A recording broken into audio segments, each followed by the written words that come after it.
तो देखिए पहला प्रश्न क्या है, अभी तमिलनाडु के नए मुख्यमंत्री कौन बन गए हैं? तो आंसर होगा एम के स्टालिन। और इनकी पार्टी का नाम क्या है? डीएमके पार्टी, द्रविड़ मुनेत्र कड़गम के प्रमुख हैं ये एम के स्टालिन। और अब ये तमिलनाडु के नए मुख्यमंत्री बन गए हैं। ये जो एम के स्टालिन है ये पूर्व मुख्यमंत्री दिवंगत एम करुणानिधि के पुत्र हैं। तो सिंपल सा याद रखना है, तमिलनाडु के नए मुख्यमंत्री कौन? एम के स्टालिन। इनकी पार्टी का नाम डीएमके, द्रविड़ मुनेत्र कड़गम। अभी आपको याद होगा पश्चिम बंगाल की लगातार तीसरी बार मुख्यमंत्री बन गई कौन? ममता बनर्जी। देखो तमिलनाडु की कैपिटल चेन्नई है और यहाँ के गवर्नर हैं बनवारी लाल पुरोहित। अच्छा, कई बार एग्जाम में पूछा जाता है मीनाक्षी मंदिर कहाँ पर है? तो तमिलनाडु में वैगई नदी के किनारे मदुरै में ये स्थित है मीनाक्षी मंदिर। और ये जो मंदिर है ये किस शैली में बना हुआ है? तो द्रविड़ शैली में बना हुआ है। अच्छा बताओ, कुडनकुलम परमाणु संयंत्र न्यूक्लियर पावर प्लांट ये कहाँ पर लगाया गया? तमिलनाडु में, रशिया की सहायता से लगाया गया है। कुछ और प्रमुख आपको न्यूक्लियर पावर प्लांट पता होने चाहिए, जैसे कि केगा न्यूक्लियर पावर प्लांट ये है कर्नाटक में, नरोरा न्यूक्लियर पावर प्लांट आपको मिलेगा उत्तर प्रदेश में, तारापुर न्यूक्लियर प्लांट हो गया ये आपको महाराष्ट्र में मिलेगा। एक और है गुजरात का काकरापार न्यूक्लियर पावर प्लांट, वो भी ध्यान रखना। बढ़ते आगे। बताइए पुडुचेरी के मुख्यमंत्री पद की शपथ किसने ली है? मतलब मुख्यमंत्री कौन बन गए पुडुचेरी के? तो आंसर होगा एन रेंगासामी। तो ऑल इंडिया एनआर कांग्रेस के प्रमुख हैं ये एन रेंगासामी, जो कि पुडुचेरी के मुख्यमंत्री बन गए। तो अभी यहाँ पे भाजपा और ऑल इंडिया एनआर कांग्रेस इन दोनों ने मिलकर बहुमत हासिल किया। भाजपा की 10 सीटें रही, ऑल इंडिया एनआर कांग्रेस की 6, टोटल 16 सीटें हो गई 30 में से। तो 3 बार मुख्यमंत्री रह चुके हैं एनआर रेंगासामी और अब ये चौथी बार मुख्यमंत्री बन गए हैं। देखो पुडुचेरी की कैपिटल होती है पुडुचेरी सिटी। इसमें आपको याद रखना है 4 डिस्ट्रिक्ट आते हैं। कौन कौन से? एक तो ये पुडुचेरी सिटी हो गया, एक तमिलनाडु में आपको मिलेगा कराईकल, केरल में मिलेगा माहे जिला और आंध्र प्रदेश में मिलेगा आपको यनम जिला। और माहे जिला से क्या याद रखना है आपको कि भारत का सबसे छोटा जिला है ये क्षेत्रफल एरिया वाइज। और पुडुचेरी के अभी लेफ्टिनेंट गवर्नर कौन है? तमिलिसाई सुंदरराजन। अच्छा बताइए नासा के नए अध्यक्ष यानी कि एडमिनिस्ट्रेटर कौन बन गए हैं? तो आंसर होगा बिल नेल्सन। और ये जो बिल नेल्सन है ये नासा के 14वें अध्यक्ष बने हैं। इनसे पहले 13वें नंबर के कौन थे? जिम ब्रिडस्टीन थे। बाकी वोजोसा उस्मानी अभी कोसोवो की दूसरी महिला प्रेसिडेंट बनी थी। एडवर्ड हैगर स्लोवाकिया के नए प्रधानमंत्री बने और माइकल सोमारे पापुआ न्यू गिनी के ये पहले प्रधानमंत्री थे जिनका अभी कुछ दिन पहले निधन हुआ था। नासा मतलब होता है national aeronautics and space administration, जिसकी स्थापना होती है 1958 में और इसका हेडक्वार्टर वॉशिंगटन डीसी में है। और नासा अपने वॉशिंगटन डीसी का जो ये मुख्यालय इसका नाम किसके नाम पे रखेगा? मैरी डब्ल्यू जैक्सन के नाम पे। अच्छा बताइए हाल ही में असम के नए मुख्यमंत्री कौन बन गए? तो आंसर होगा हिमंत बिस्वा शर्मा। और इस तरह से असम के ये 15वें मुख्यमंत्री होंगे हिमंत बिस्वा शर्मा। बल्कि अभी तक जो असम के मुख्यमंत्री थे सर्बानंदा सोनोवाल, उन्होंने राज्यपाल को अपना इस्तीफा सौंप दिया और नए मुख्यमंत्री बन गए हैं हिमंत बिस्वा शर्मा। बाकी प्रफुल्ल चंद्र पंत ये राष्ट्रीय मानवाधिकार आयोग नेशनल ह्यूमन राइट कमीशन के अध्यक्ष बने। और वैशाली हिवासे ये बॉर्डर रोड ऑर्गेनाइजेशन की पहली महिला कमांडिंग ऑफिसर बनी है। तो सिंपल सा याद रखना है असम के नए मुख्यमंत्री कौन? हिमंत बिस्वा शर्मा। असम की कैपिटल दिसपुर है, मुख्यमंत्री नए हो गए हिमंत बिस्वा शर्मा। और यहाँ के गवर्नर कौन है? गवर्नर है जगदीश मुखी। अच्छा प्रश्न इंपॉर्टेंट है ये वाला भी कि किसे फिक्की लेडीज ऑर्गेनाइजेशन के 38वें राष्ट्रीय अध्यक्ष 2021-22 के रूप में नियुक्त किया गया? तो आंसर होगा उज्ज्वला सिंघानिया। तो अभी उज्ज्वला सिंघानिया को फिक्की लेडीज ऑर्गेनाइजेशन के 38वें राष्ट्रीय अध्यक्ष 2021-22 के रूप में नियुक्त किया गया है। एक तो ये आपको याद रखना है। और इन्होंने किनका स्थान लिया? जानवी फूकन का स्थान लिया, जो कि 2020-21 में 37वें नंबर की राष्ट्रीय अध्यक्ष रही थी। ये जो फिक्की लेडीज ऑर्गेनाइजेशन है ये फिक्की की महिला विंग है, जिसे 1983 में महिलाओं के बीच उद्यमशीलता और पेशेवर उत्कृष्टता को बढ़ावा देने के लिए स्थापित किया गया था। फिक्की मतलब क्या होता है? Federation of Indian chamber of commerce and industry. और इसके वर्तमान में अध्यक्ष कौन है? उदय शंकर है। देखो ये नाम जो है रुमाना सिन्हा सहगल इंपॉर्टेंट है। नेल्सन मंडेला विश्व मानवतावादी पुरस्कार 2021 इन्होंने जीता। गुनीत मोंगा फ्रांस का दूसरा सबसे बड़ा सम्मान इन्होंने जीता था, जिसको कहते हैं night of the order of arts and letters. Kriti करंत wild innovator award पाने वाली ये पहली भारतीय महिला बनी। ये नाम भी इंपॉर्टेंट है। बढ़ते हैं आगे। फिर बताइए, आरबीआई के नए कार्यकारी निदेशक एग्जीक्यूटिव डायरेक्टर के रूप में किसे नियुक्त किया गया? जॉस जे कट्टूर को। बाकी राजेश बिंदल ये कलकत्ता हाईकोर्ट के चीफ जस्टिस बने थे। Matam Venkat Rao central bank of India के एमडी सीईओ बने। और जीपी सामंत भारत के मुख्य सांख्यिकीविद चीफ स्टैटिस्टिशियन ऑफ इंडिया बने। फिर बताइए, नेशनल एसेट रिकंस्ट्रक्शन कंपनी के सीईओ कौन बन गए? पद्म कुमार नायर। तो अभी पद्म कुमार नायर को नेशनल एसेट रिकंस्ट्रक्शन कंपनी के सीईओ के रूप में नियुक्त किया गया। बाकी उज्ज्वला सिंघानिया फिक्की लेडीज ऑर्गेनाइजेशन के 38वें राष्ट्रीय अध्यक्ष चुना गया इनको 2021-22 के लिए। और आर.एम. सुंदरम भारतीय चावल अनुसंधान संस्थान के डायरेक्टर बने ये। प्रफुल्ल चंद्र पंत की बात करेंगे तो राष्ट्रीय मानवाधिकार आयोग नेशनल ह्यूमन राइट कमीशन के कार्यकारी अध्यक्ष बने ये। फिर बताइए, हाल ही में BPCL Bharat petroleum corporation limited के सीएमडी कौन बन गए? तो आंसर होगा अरुण कुमार सिंह। तो अभी पब्लिक एंटरप्राइजेस सिलेक्शन बोर्ड ने अरुण कुमार सिंह को राज्य के स्वामित्व वाली रिफाइनिंग और marketing firm Bharat petroleum corporation limited का सीएमडी बनाया है। बाकी गीता मित्तल अभी अर्लाइन पैच ग्लोबल विजन पुरस्कार पाने वाली पहली भारतीय बनी। कृति करन वाइल्ड इनोवेटर अवार्ड जीतने वाली पहली भारतीय महिला बनी। और मारिया रेसा यूनेस्को गुइलेर्मो कैनो विश्व प्रेस स्वतंत्रता पुरस्कार 2021 इन्होंने जीता था। बताइए, अभी किसे भारतीय महिला क्रिकेट टीम का कोच बनाया गया? तो आंसर होगा रमेश पंवार को। तो अभी बीसीसीआई ने रमेश पंवार को भारतीय महिला क्रिकेट टीम का फिर से कोच बना दिया है और ये डब्ल्यू.वी. रमन की जगह लेंगे। और फिर से कोच बना दिया मतलब ये पहले भी कोच रह चुके हैं। 2018 में ये भारतीय महिला टीम के कोच थे। रमेश पंवार इनका नाम है। बाकी आर.एम. सुंदरम भारतीय चावल अनुसंधान संस्थान के डायरेक्टर बने, यानी कि Indian institute of rice research जो कि है हैदराबाद में, इसके डायरेक्टर बने ये। प्रफुल्ल चंद्र पंत राष्ट्रीय मानवाधिकार आयोग नेशनल ह्यूमन राइट कमीशन के कार्यकारी अध्यक्ष बने। और टी रविशंकर ये आरबीआई के नए डेप्यूटी गवर्नर बने हैं। अच्छा, बीसीसीआई ने बनाया है ना इनको, तो बीसीसीआई का मतलब क्या होता है? Board of control for cricket in India. BCCI की स्थापना होती है 1928 में। हेडक्वार्टर वानखेड़े स्टेडियम मुंबई में आपको मिल जाएगा। चेयरमैन कौन है इसके? सौरव गांगुली हैं। इसके सचिव हैं जय शाह। और इसके वाइस चेयरमैन कौन है? राजीव शुक्ला हैं।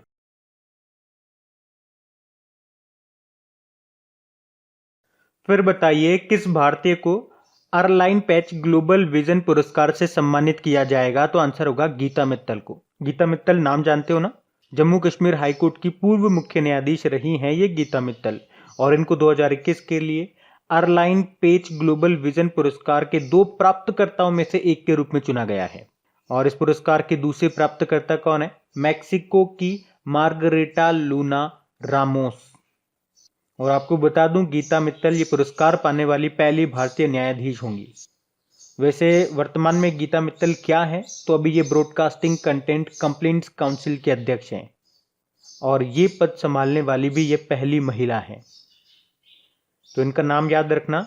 बाकी मारिया रेसा ये फिलीपींस की जर्नलिस्ट हैं। अभी यूनेस्को या इसे आप कह दीजिए गुइलेर्मो कैनो विश्व प्रेस स्वतंत्रता पुरस्कार 2021 इन्होंने जीता।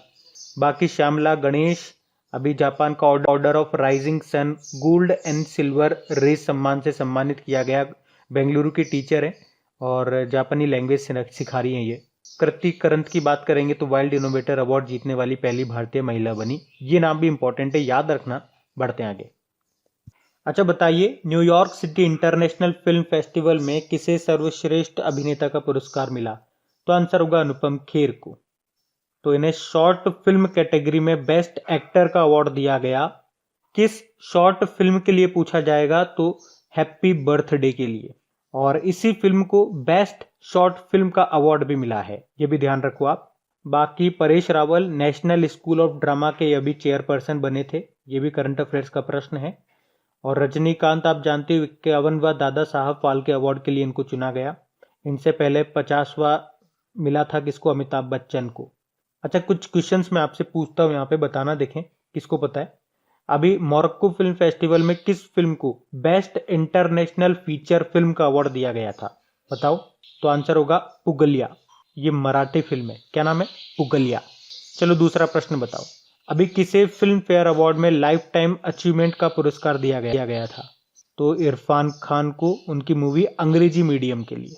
तो इस प्रश्न से अनुपम खेर का नाम याद रखना है। और अभी इनकी एक वैसे बुक भी आई थी, बुक का नाम क्या है बता सकते हो? Your best day is today. अच्छा फिर बताइए, अभी किसे 2021 के वुडी गुथरी पुरस्कार से सम्मानित किया जाएगा? तो आंसर होगा ब्रूस स्प्रिंगस्टीन को। बताया था मैंने आपको वुडी गुथरी के बारे में। ये बहुत बड़े गायक थे, रॉक स्टार थे। और इनकी खास बात क्या थी कि ये जो भी गाने लिखते थे वो हमारे समाज के गरीब लोगों को ध्यान में रखकर लिखते थे। उन गरीब लोगों की व्यथा, उनका दर्द इनके गानों में झलकता था। और उन्हीं के नाम पे ये पुरस्कार की स्थापना की गई। अब जो ये वुडी गुथरी पुरस्कार है, ये उस संगीतकार को दिया जाता है जो इस तरह के गाने लिखता है या गाता है जिनमें गरीब लोगों का दर्द झलकता है। तो 2021 के लिए ये मिला है ब्रूस स्प्रिंगस्टीन को।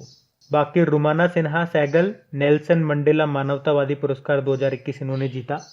मारिया रेसा ये फिलीपींस की जर्नलिस्ट हैं, अभी यूनेस्को यानी कि गुइलर्मो कैनो विश्व प्रेस स्वतंत्रता पुरस्कार 2021 जीता था। और नतालिया वोडियानोवा रशिया की सुपर मॉडल हैं और अभी यूनाइटेड नेशन की गुडविल एम्बेसडर बनी थी ये।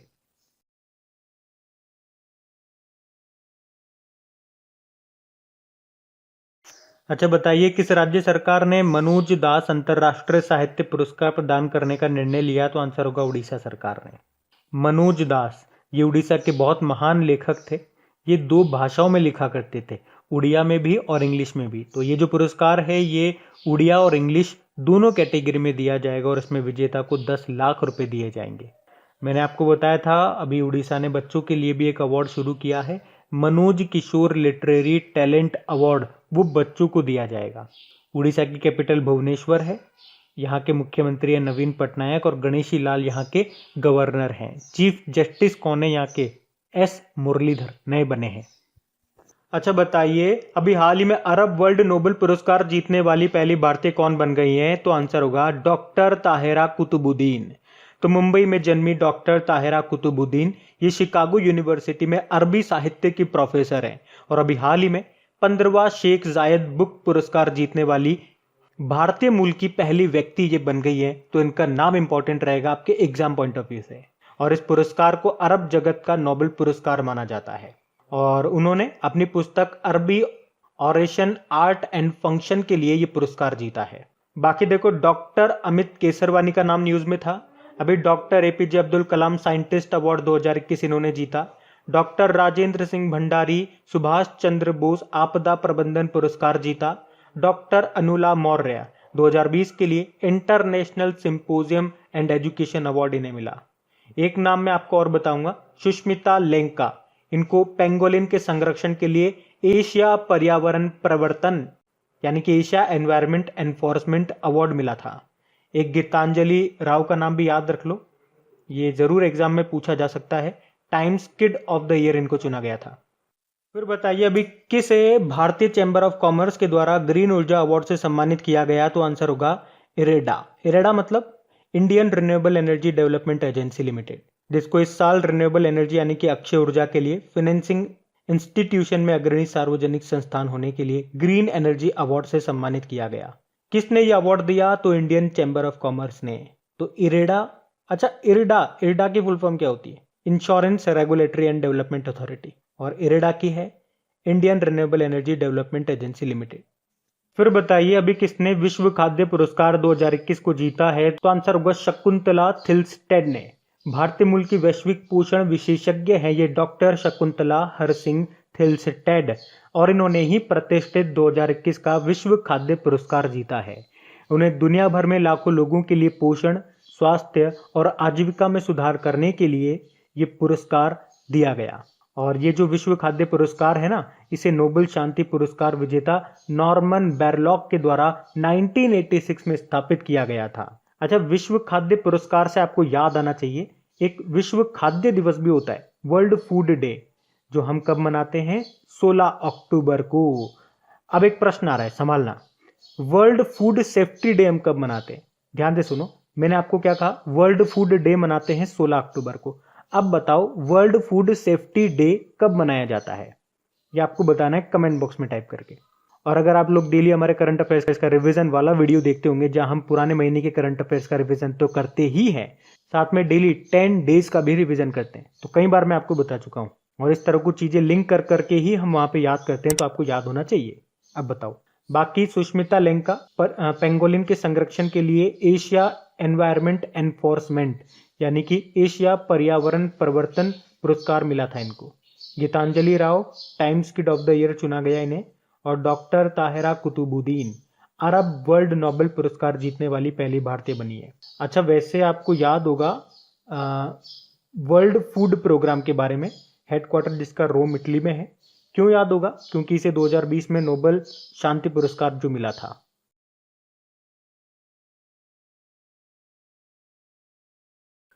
अच्छा बताइए, अभी हाल ही में देश का पहला ड्राइव इन वैक्सीनेशन सेंटर का उद्घाटन कहाँ पे किया गया? तो आंसर होगा महाराष्ट्र में।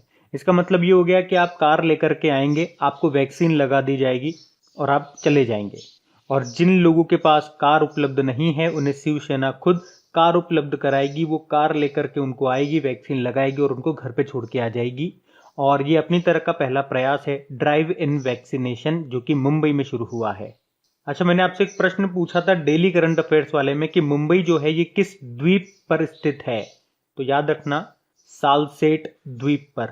और किस नदी के मुहाने यानी कि किनारे पर स्थित है मुंबई, ये पूछा जाए एग्जाम में, तो क्या आंसर करोगे?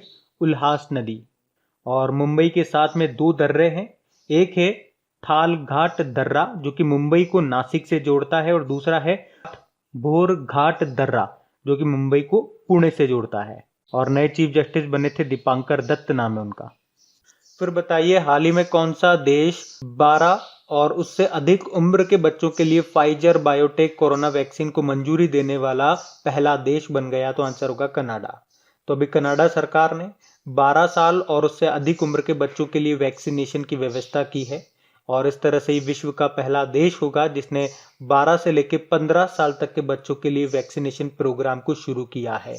कौन सी वैक्सीन दी जाएगी? फाइजर वैक्सीन दी जाएगी। अच्छा, भारत ने अभी रशिया से जो वैक्सीन मंगाई थी उसका नाम क्या है? Sputnik vaccine.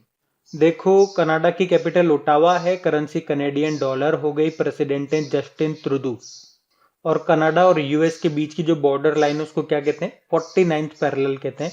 और ये किसी भी दो कंट्रीज के बीच में, दुनिया में किसी भी दो कंट्रीज के बीच में सबसे लंबी बॉर्डर लाइन है, longest border between any two countries in the world. और विनीपेग आपने नाम सुना होगा, गेहूं की सबसे बड़ी मंडी है विनीपेग कनाडा में। फिर बताइए, विश्व के सबसे ऊंचे शिखर पर 25 बार चढ़ने वाले दुनिया के पहले पर्वतारोही कौन बन गए? तो आंसर होगा कामिरिता शेरपा। और विश्व का सबसे ऊंचा शिखर यानी कि बात हो रही है माउंट एवरेस्ट की, जिसकी ऊंचाई कितनी है? 8848.86 मीटर। तो कामिरिता शेरपा ये नेपाल के पर्वतारोही हैं और अभी इन्होंने 25वीं बार एवरेस्ट फतेह कर विश्व रिकॉर्ड बनाया है। अच्छा, विराट चंद्रा का नाम आपने सुना होगा, ये हैदराबाद के हैं, 7 साल इनकी उम्र है। न्यूज़ में क्यों थे? क्योंकि माउंट किलिमंजारो को फतेह करने वाले ये सबसे युवा भारतीय बने थे। और माउंट किलिमंजारो अफ्रीका महाद्वीप की सबसे ऊंची चोटी है जो कि आपको मिलेगी तंजानिया देश में। बाकी गीता मित्तल अर्लाइन पेच ग्लोबल अवार्ड जीतने वाली पहली भारतीय बनी थी। और प्रियंका मोहिते ये माउंट अन्नपूर्णा, ये जो कि नेपाल में आपको मिलेगा, इसको फतेह करने वाली पहली भारतीय महिला बनी थी। अच्छा चलो मुझे बताओ, माउंट एवरेस्ट को फतेह करने वाली पहली महिला का नाम क्या है? बछेंद्री पाल है। और अगर आपसे पूछा जाए कि माउंट एवरेस्ट को फतेह करने वाली पहली दिव्यांग महिला का नाम क्या है, तो आपको पता होना चाहिए, अरुणिमा सिन्हा इनका नाम है। अच्छा, माउंट एवरेस्ट फतेह करने वाले पहले पर्वतारोही कौन थे? न्यूजीलैंड के थे ये, इनका नाम है एडमंड हिलेरी, नाम जरूर सुना होगा आपने। और ये अकेले नहीं थे, इनके साथ एक शेरपा भी थे, उनका नाम क्या था? तेंजिंग नॉर्गे। तो ये भी याद रखना आप। बढ़ते हैं आगे। अच्छा बताइए, अभी पाकिस्तान प्रशासनिक सेवा के लिए पहली हिंदू महिला चयनित हुई है, क्या नाम है उनका? सना रामचंद इनका नाम है। तो अभी पाकिस्तान में पहली बार एक हिंदू लड़की असिस्टेंट कमिश्नर बनी है और उनका नाम है सना रामचंद। अभी राहुल देव का नाम आपको याद होगा, पाकिस्तान एयरफोर्स के पहले हिंदू पायलट बने थे। सुमन कुमारी तो एग्जाम में पूछा भी जा चुका है एग्जाम में, कि ये पाकिस्तान में पहली बार एक हिंदू जज बनी थी। उनका नाम क्या है? सुमन कुमारी। पाकिस्तान की कैपिटल इस्लामाबाद है। करेंसी है पाकिस्तानी रुपया। प्रेसिडेंट है आरिफ अलवी और प्रधानमंत्री इमरान खान है। भारत और पाकिस्तान के बीच की जो बॉर्डर लाइन है उसको क्या कहते हैं? Red Cliff line. फिर बताइए, हर ग्रामीण घर में एक नल कनेक्शन सुनिश्चित करके हर घर जल वाला राज्य या यूनियन टेरिटरी अभी कौन सा बन गया? तो आंसर होगा पुदुचेरी। तो अभी हर ग्रामीण घर में एक नल कनेक्शन सुनिश्चित करके पुदुचेरी हर घर जल वाला यूनियन टेरिटरी बन गया है। और इस प्रकार ऐसा करने वाला ये चौथा राज्य या यूनियन टेरिटरी बन गया। पहला था गोवा, फिर तेलंगाना, फिर अंडमान निकोबार और अब बारी है पुडुचेरी की। अच्छा, जल जीवन मिशन की शुरुआत कब हुई थी? आपसे एग्जाम में पूछा जाएगा तो आंसर करना 15 अगस्त 2019 को। और इसका लक्ष्य क्या है? 2024 तक 100% हर घर जल होगा। अच्छा, किसानों की आय को डबल करने का लक्ष्य क्या है? 2022 का है। और टीबी को खत्म करने का हमारा लक्ष्य है 2025। और मलेरिया को खत्म करने का लक्ष्य है 2030।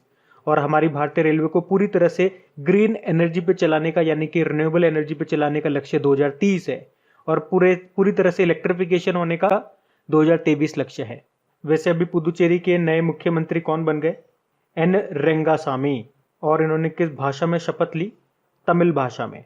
और तमिल से आपको याद आना चाहिए, यहाँ की लेफ्टिनेंट गवर्नर का अतिरिक्त प्रभार है किसके पास?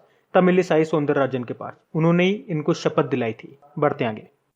फिर बताइए, अटलांटिक को पार करने वाला दुनिया का पहला मानव रहित पोत का नाम क्या है? तो आंसर होगा मे फ्लावर 400। तो दुनिया का पहला मानव रहित पोत जिसका नाम क्या है? मे फ्लावर 400। इसे अटलांटिक के पार नेविगेट करने के लिए बनाया गया है। किसने बनाया? तो आईबीएम के सहयोग से समुद्री अनुसंधान संगठन प्रोमेयर के द्वारा इसे बनाया गया। और इसे बनाने का उद्देश्य क्या है? मतलब क्यों बनाया इसे?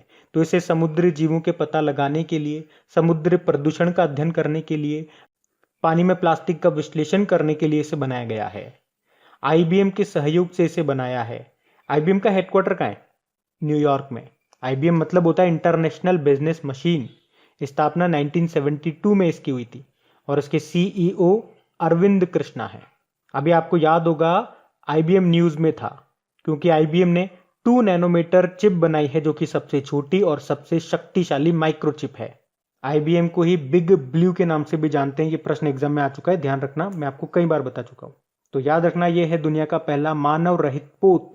अच्छा, अभी मानव रहित एक कार यानी कि ऑटोमेटिक कार को परमिशन देने वाला पहला देश कौन सा बना? तो अभी न्यूज में था, ये बताओ। इंग्लैंड बना। अच्छा बताइए, अभी ऑनलाइन बाढ़ रिपोर्टिंग प्रणाली शुरू करने वाला पहला भारतीय राज्य कौन सा बन गया? तो आंसर होगा असम। तो Assam state disaster management agency और यूनिसेफ ने संयुक्त रूप से यानी कि मिलकर के असम में एक ऑनलाइन बाढ़ रिपोर्टिंग और सूचना प्रबंधन प्रणाली को विकसित किया है। और इस तरह से असम बाढ़ को ऑनलाइन मॉनिटर करने वाला पहला राज्य भी बन गया है। इसका फायदा होगा क्या? एक्चुअल में मानसून के समय असम में जो ब्रह्मपुत्र नदी है उसमें बाढ़ की स्थिति आ जाती है। तो इस सिस्टम से पहले ही पता लगा लिया जाएगा कि कौन सा क्षेत्र बाढ़ से प्रभावित होने वाला है, कितना प्रभावित होने वाला है, ताकि वहां पे जानमाल की हानि कम हो सके। इस सिस्टम का नाम है firms, flood reporting and information management system. अच्छा, अभी असम के नए मुख्यमंत्री कौन बन गए? यही यहाँ से सबसे इंपॉर्टेंट क्वेश्चन है। हेमंत बिस्वा शर्मा। अभी मध्य प्रदेश से आपको याद होगा मुख्यमंत्री कोविड उपचार योजना शुरू की थी यहाँ पे। हरियाणा ने कोरोना रोगियों के लिए आयुर्वेदिक टेलीमेडिसिन सुविधा को शुरू किया। और उड़ीसा ने मनोज दास अंतर्राष्ट्रीय साहित्य पुरस्कार शुरू करने की घोषणा की, जिसमें 10 लाख रुपए दिए जाएंगे विजेता को। फिर बताइए, अभी हाल ही में कहां पर देश की पहली म्यूकर माइकोसिस यूनिट लगाने की घोषणा की गई? आंसर होगा मध्य प्रदेश में। म्यूकर माइकोसिस ये नाम अभी न्यूज में था। इसे ब्लैक फंगस कहते हैं। ये एक फंगल इन्फेक्शन है और यह आंखों को प्रभावित करता है। न्यूज में क्यों था? क्योंकि कोविड-19 के जो मरीज ठीक हो रहे थे उनमें ये बीमारी सामने आ रही थी। और इसकी पहली यूनिट मध्य प्रदेश में स्थापित की जाएगी। मध्य प्रदेश में कहाँ पे? भोपाल और जबलपुर में। जबलपुर ये किस नदी के किनारे है? तो नर्मदा नदी के किनारे। यहीं पे आपको मध्य प्रदेश का हाई कोर्ट भी मिलेगा। अच्छा, आंखों के रोग से एक रोग आपको याद आता होगा, रतौंधी, जिसे बोलते हैं नाइट ब्लाइंडनेस। बताइए ये किस विटामिन की कमी से होता है? विटामिन ए, इसी को रेटिनॉल भी कहते हैं। और विटामिन ए जो है वो भरपूर मात्रा में पाया जाता है किसमें? गोल्डन राइस में। ये भी आप ध्यान रख लो, ये कई बार मैंने एग्जाम में देखा है क्वेश्चन, तो मैं आपको बता रहा हूँ, इसे ध्यान रखना। इसके अलावा अभी महाराष्ट्र न्यूज में था, देश का पहला ड्राइव इन वैक्सीनेशन सेंटर यहाँ पे शुरू किया गया महाराष्ट्र के मुंबई में।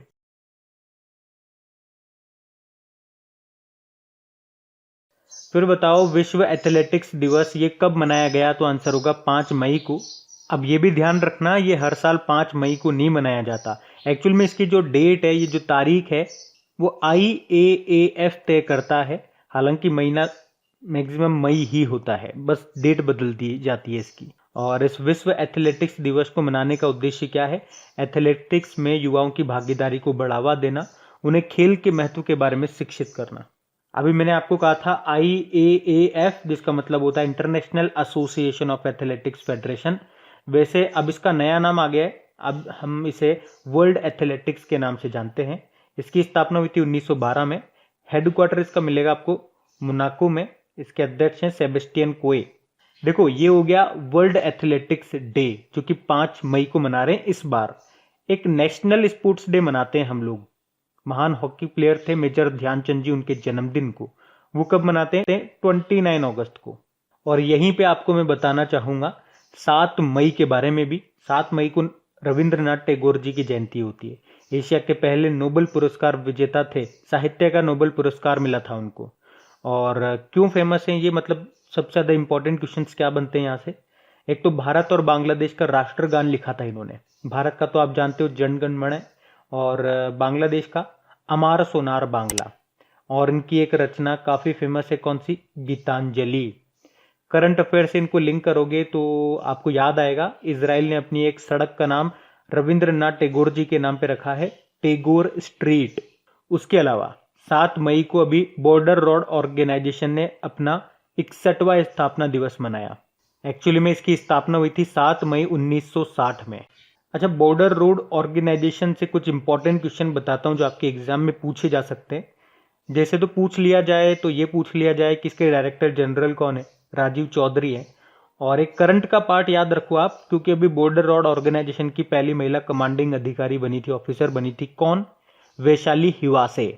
अच्छा, बॉर्डर रोड ऑर्गेनाइजेशन किस मंत्रालय के अंतर्गत आता है? वैसे आपको नाम से तो लग रहा होगा बॉर्डर रोड, रोड आ गया यानी कि परिवहन एवं राजमार्ग मंत्रालय के अंदर आता होगा, लेकिन ऐसा नहीं है, ये रक्षा मंत्रालय के अंतर्गत आता है। यही इस क्वेश्चन की खास बात है। तो सिंपल सा इसका काम क्या होता है? सीमा पर सड़क बनाना। इसने अभी अपना कौन सा स्थापना दिवस मनाया? 61। बढ़ते हैं आगे। बताइए, अभी हाल ही में विश्व प्रवासी पक्षी दिवस, वर्ल्ड माइग्रेटरी बर्ड डे, कब मनाया गया? तो आंसर होगा 8 मई को। तो ये दिन प्रवासी पक्षियों और उनके आवासों के संरक्षण के बारे में जागरूकता फैलाने के लिए मनाया जाता है। और याद रखना, ये हम साल में 2 बार मनाते हैं। कब कब मनाते हैं? मई और अक्टूबर के दूसरे शनिवार को। क्या याद रखना है? मई और अक्टूबर के दूसरे शनिवार को। तो एक तो हम 8 मई को मना रहे हैं, और अक्टूबर में मनाएंगे तो 9 अक्टूबर को। तो ये आपको याद रखना है। बाकी इसकी थीम भी देखो क्या है, सिंग फ्लाई सोर लाइक अ बर्ड। अब सुनो, 8 मई को एक और दिन मनाया जाता है वर्ल्ड रेड क्रॉस डे के रूप में।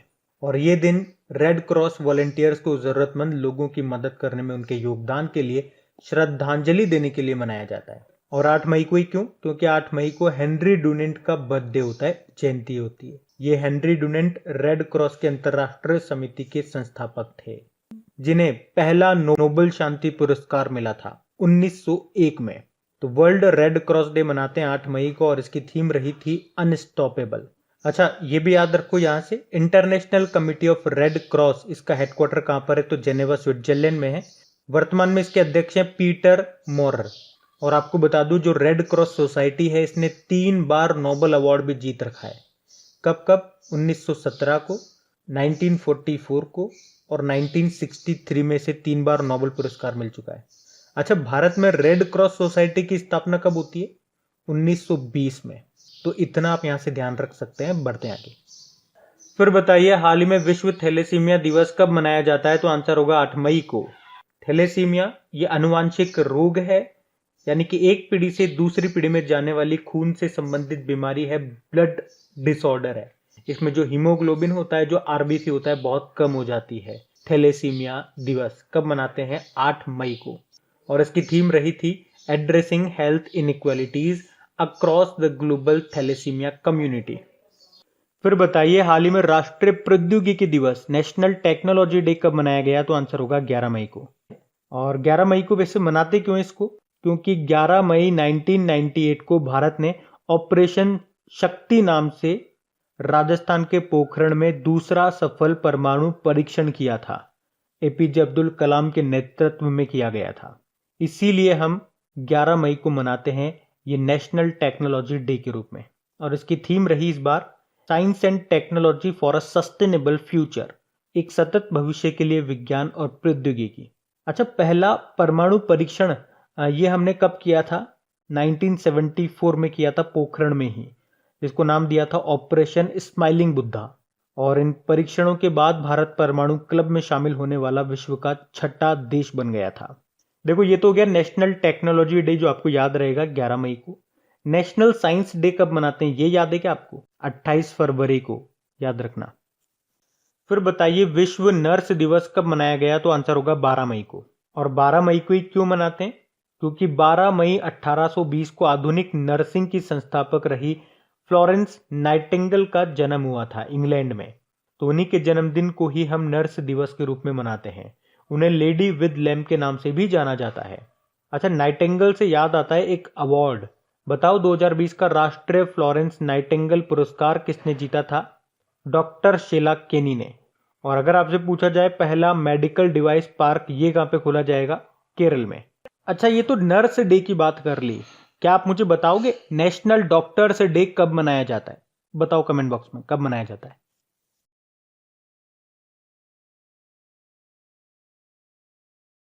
फिर बताइए हाल ही में लॉरियस वर्ल्ड स्पोर्ट अवार्ड 2021 में स्पोर्ट्समैन ऑफ द ईयर का अवार्ड किसे दिया गया? तो आंसर होगा राफेल नडाल को। लॉरियस वर्ल्ड स्पोर्ट अवार्ड, इसकी शुरुआत कब हुई थी? सन 2000 में। और अगर आपसे पूछा जाए कि पहला अवार्ड किसको मिला था, ये मिला था टाइगर वुड्स को। ये कौन है और क्या गेम खेलते हैं? देखो, ये प्रश्न अक्सर पूछे जाते हैं। कोई भी नाम दे दिया जाएगा, पूछा जाएगा इनकी नेशनलिटी क्या है और ये कौन सा गेम खेलते हैं।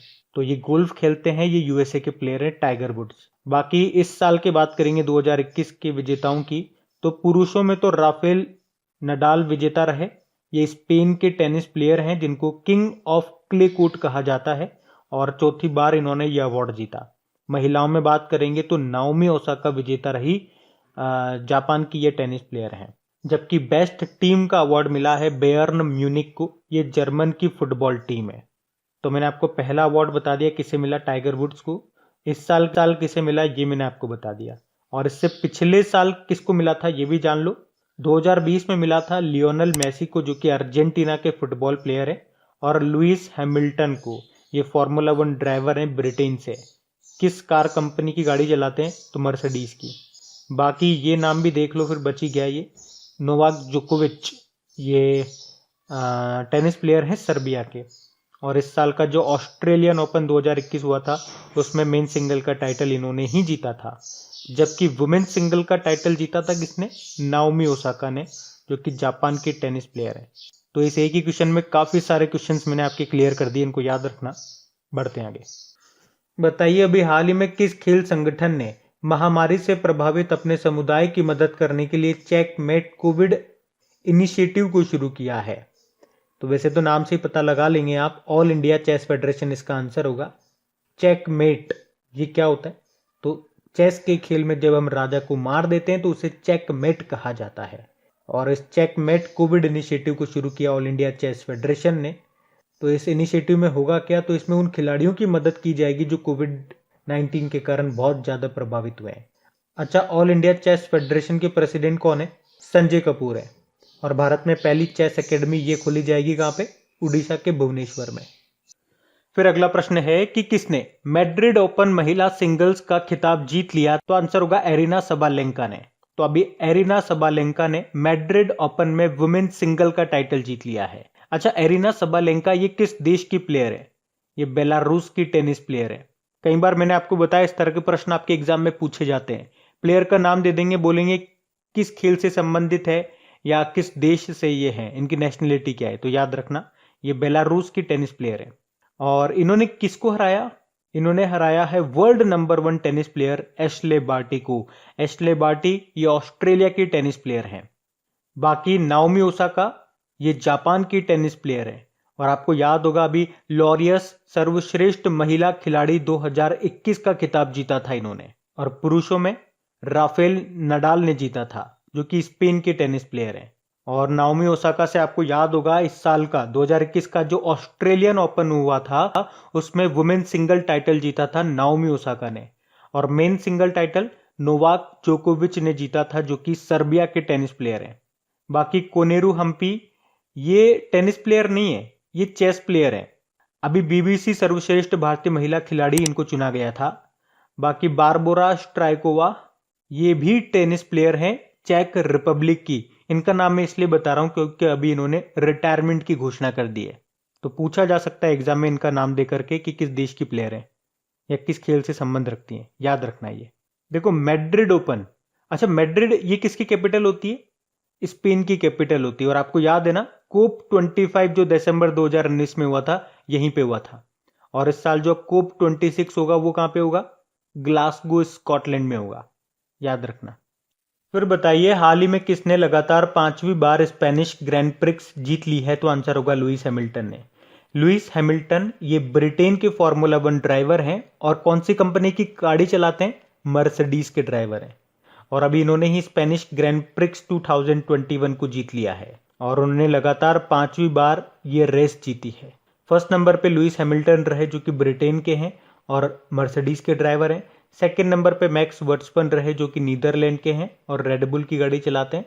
थर्ड नंबर पे वोल्टेरी बोटास रहे जो कि फिनलैंड के हैं और मर्सिडीज की गाड़ी चलाते हैं। और आपको याद रखना है ये 2021 की चौथी रेस है। इससे पहले 3 हम पढ़ चुके हैं, कौन कौन सी? पहली हुई थी बहरीन ग्रैंड प्रिक्स जो कि लुइस हैमिल्टन ने जीती। दूसरी एमिलिया रोमांगना ग्रैंड प्रिक्स हुई थी जो कि मैक्स वर्स्टपन ने जीती। तीसरी पुर्तगाली ग्रैंड प्रिक्स थी जो कि लुइस हैमिल्टन ने ही जीती थी और ये चौथी भी लुइस हैमिल्टन ने जीती है। फिर बताइए किसने मैड्रिड ओपन 2021 में मेन सिंगल का टाइटल जीत लिया? तो आंसर होगा अलेक्जेंडर ज्वेरेव। तो अलेक्जेंडर ज्वेरेव ये जर्मनी के टेनिस प्लेयर हैं और अभी इन्होंने ही मैड्रिड ओपन 2021 में मेन सिंगल का टाइटल जीत लिया और ये उनका दूसरा मैड्रिड ओपन टाइटल है। बाकी राफेल नडाल आप जानते हो स्पेन की टेनिस प्लेयर हैं और अभी 12वीं बार बार्सिलोना ओपन टाइटल इन्होंने जीता था। किंग ऑफ क्ले कोर्ट भी इनको कहा जाता है। अच्छा अगर मैं आपसे पूछूं 2020 में कौन सा ग्रैंड स्लैम नहीं हुआ था तो बताओगे क्या? आंसर क्या होगा इसका? विंबलडन ओपन नहीं हुआ था। विंबलडन ओपन ये ग्रास कोर्ट पे खेला जाता है। इसके पहले होता है फ्रेंच ओपन जो कि क्ले कोर्ट पे होता है और उससे पहले ऑस्ट्रेलियन ओपन होता है, सबसे लास्ट में यूएस ओपन होता है और ये दोनों हार्ड कोर्ट पे खेले जाते हैं। ये भी याद रखना, प्रश्न आता है यहाँ से। बाकी स्टेफानोस सित्सिपास ये ग्रीक के टेनिस प्लेयर हैं और दानिल मेदवेदेव ये रशिया के टेनिस प्लेयर हैं। फिर बताइए अप्रैल 2021 महीने के लिए आईसीसी ने किसे सर्वश्रेष्ठ पुरुष क्रिकेटर चुना है? तो आंसर होगा बाबर आजम को। आपको पता है इस साल आईसीसी ने एक नया अवार्ड शुरू किया, player of the month award. तो अप्रैल महीने के लिए बात करेंगे तो पुरुषों में तो बाबर आजम को चुना गया जो कि पाकिस्तान के कप्तान है और महिलाओं में एलिसा हेली को चुना गया जो कि ऑस्ट्रेलिया की प्लेयर है। तो याद रखने, देखो जनवरी हो गया, फरवरी, मार्च, अप्रैल, तो 4 महीने तक अब हम पढ़ चुके हैं। मैं आपको सारे रिवाइज कराता हूं एक बार। जनवरी महीने की बात करेंगे तो men's player of the month का अवार्ड मिला था किसको? ऋषभ पंत को। और वुमेन्स में शबनम इस्माइल को जो कि साउथ अफ्रीका की है। फरवरी मंथ में आते हैं, पुरुषों में चुना गया किसको? रविचंद्रन अश्विन को और महिलाओं में टेमी बेमॉन्ट को जो कि इंग्लैंड की है। मार्च महीने में पुरुषों में भारतीय ही थे, भुवनेश्वर कुमार, और महिलाओं में लिजेल ली जो कि साउथ अफ्रीका की ही प्लेयर है। और अप्रैल मंथ का हमने देखा, पुरुषों में बाबर आजम और महिलाओं में एलिसा हेली, ऑस्ट्रेलिया की है एलिसा हेली। तो ये आपको याद रखने हैं क्योंकि यहाँ से प्रश्न आपका डेफिनेटली एग्जाम में आएगा। कौन से महीने का आएगा ये नहीं कह सकते लेकिन आएगा जरूर। आईसीसी स्थापना होती है 1909 में, हेडक्वार्टर दुबई यूएई में है, सीईओ मनु सहानी है और अभी चेयरमैन कौन है? ग्रेग बार्कले हैं जो कि न्यूजीलैंड के प्लेयर हैं।